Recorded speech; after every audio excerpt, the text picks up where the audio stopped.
Bonjour chers téléspectateurs, merci de vous savoir toujours aussi nombreux à l'écoute des Indomptables, le magazine de la diaspora africaine. Le 22 février aura lieu au Togo la première élection présidentielle après les réformes constitutionnelles de mai 2019. En effet, le président Faure Gnassingbé est candidat à sa propre succession et pour partager, pour faire le voyage au cœur de l'actualité politique de ces pays de l'Afrique de l'Ouest, nous allons à la rencontre du coordonnateur de Unir Maghreb. Suivez-nous, c'est tout à l'heure.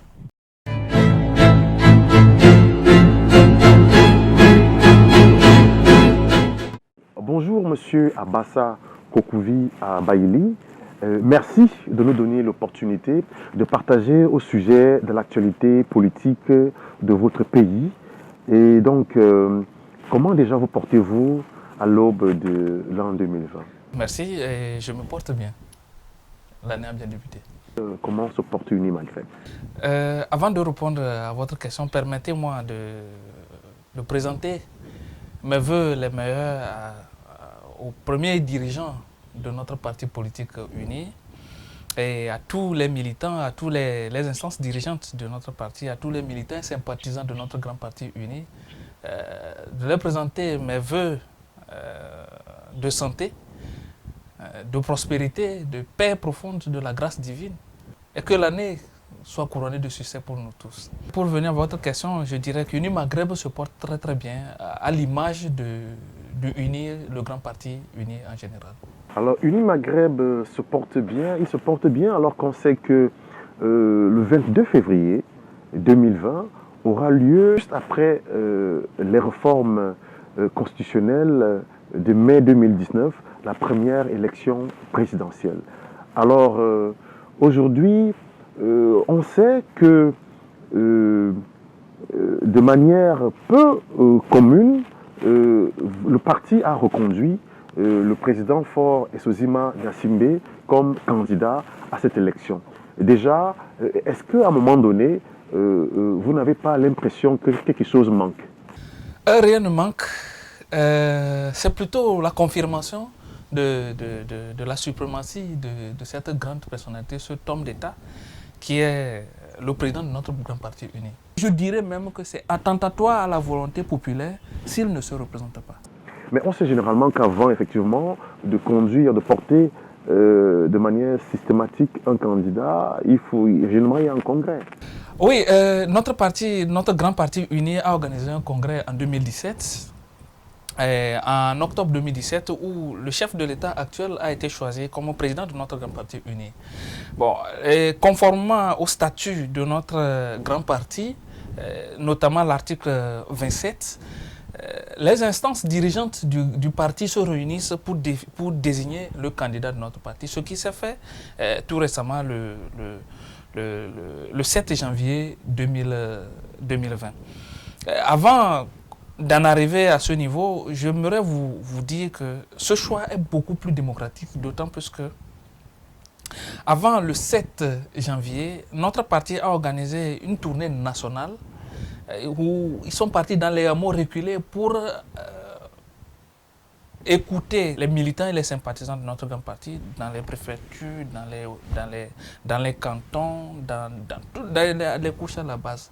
Et c'est à l'issue de cela que la conclusion, en tout cas de tous les niveaux, reste unanime. La candidature du chef de l'État, son Excellence Faure Esozima Gnassingbé. Oui.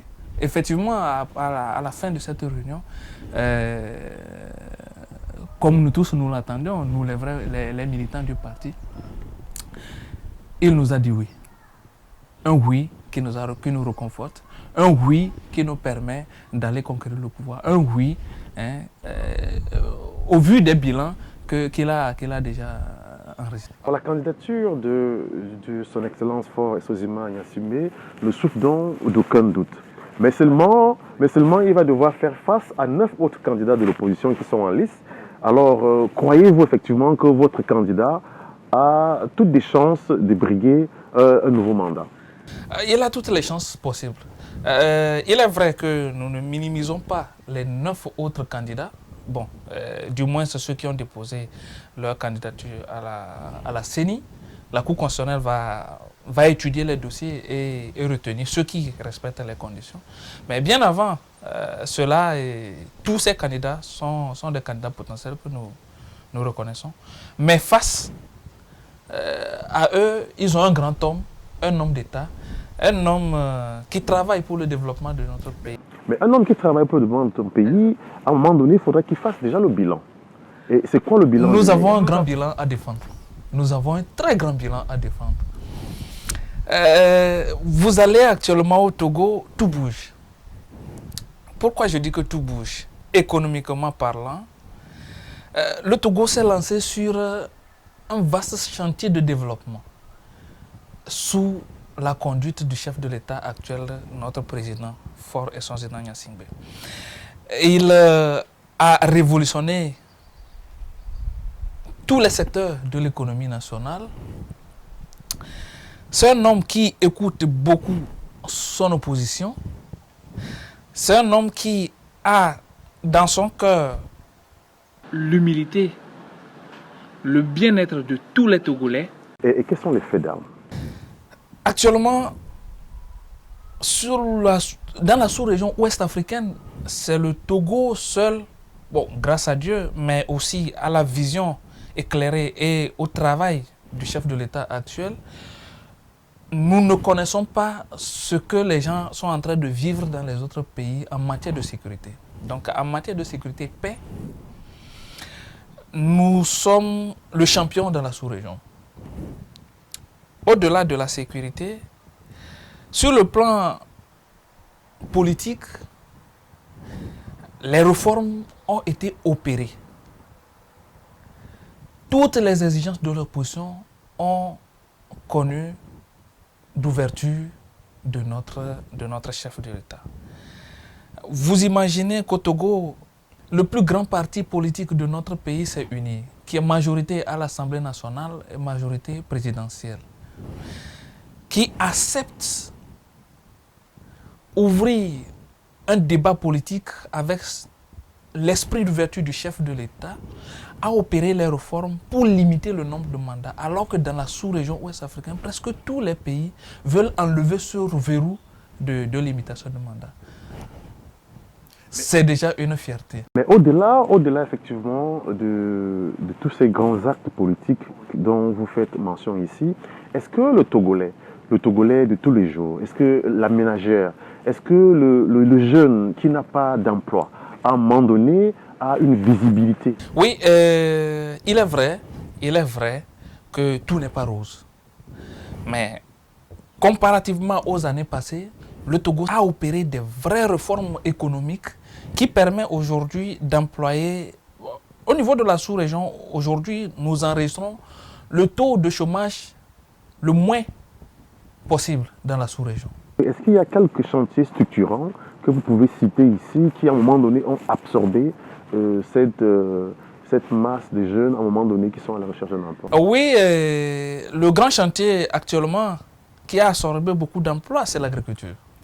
Puisque notre pays, grâce au chef de l'État, nous avons une vision d'ensemble beaucoup plus tournée vers le développement économique qui doit commencer par la base.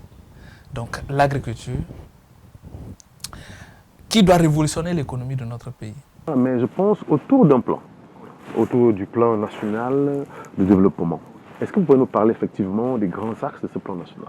Effectivement, notre chef de l'État s'est appuyé sur nos projets passés pour doter de notre pays d'un vaste plan national de développement, comme je viens de le dire.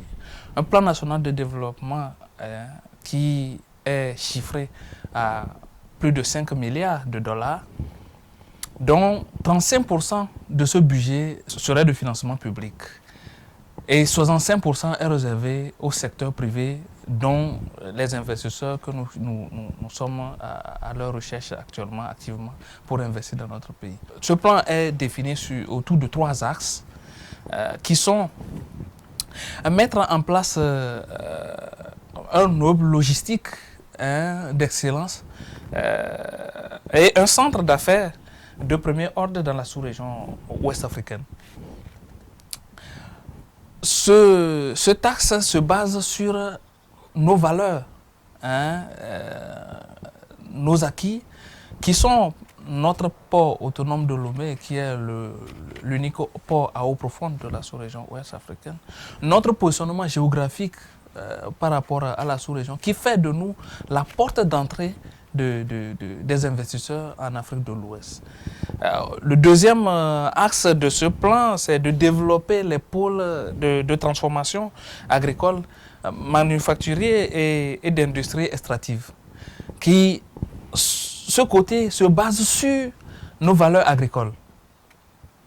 Nos valeurs agricoles. Notre économie, nous avons compris, pour le développement de notre économie, il faut que l'économie nationale se base sur la transformation agricole, la production de masse de l'agriculture destinée à la consommation locale et pour l'exportation. À ce niveau, les efforts sont en train d'être menés et tout marche bien. Alors, qu'est-ce qui accompagne cette vision?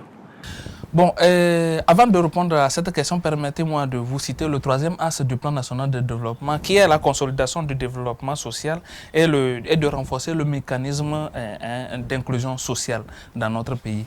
Donc, à ce niveau, j'aimerais vous préciser que ce dernier axe a pour objectif la redistribution de la richesse nationale.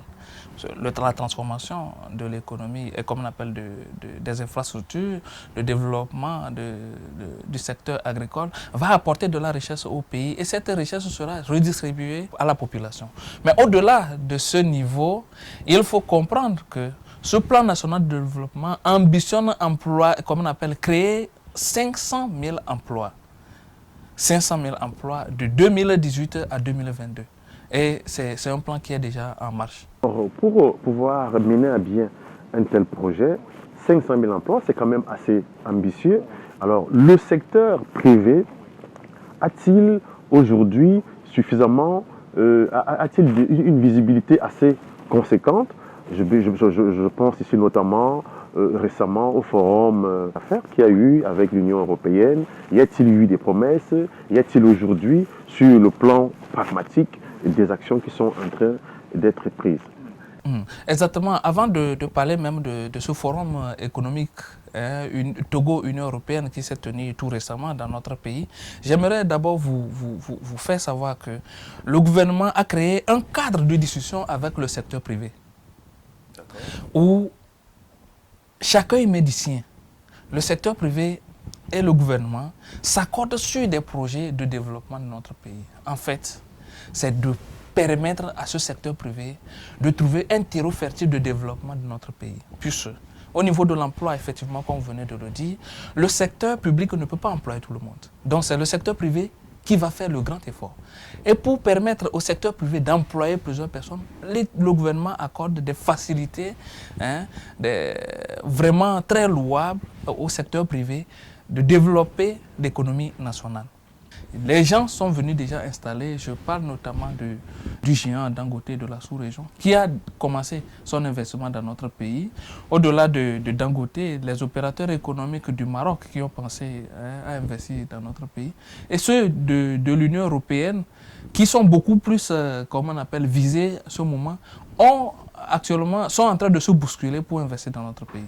Donc le développement économique de notre pays, ça avance, qui permettra au finish de créer plus d'emplois, de rehausser l'indice de développement humain de notre pays. En face, vous avez 9 candidats. Est-ce que vous n'avez pas peur d'une coalition de l'opposition à un moment donné? Donc, effectivement, ces 9 candidats, nous ne les minimisons pas. Mais quand vous allez sur le territoire, le constat est amer.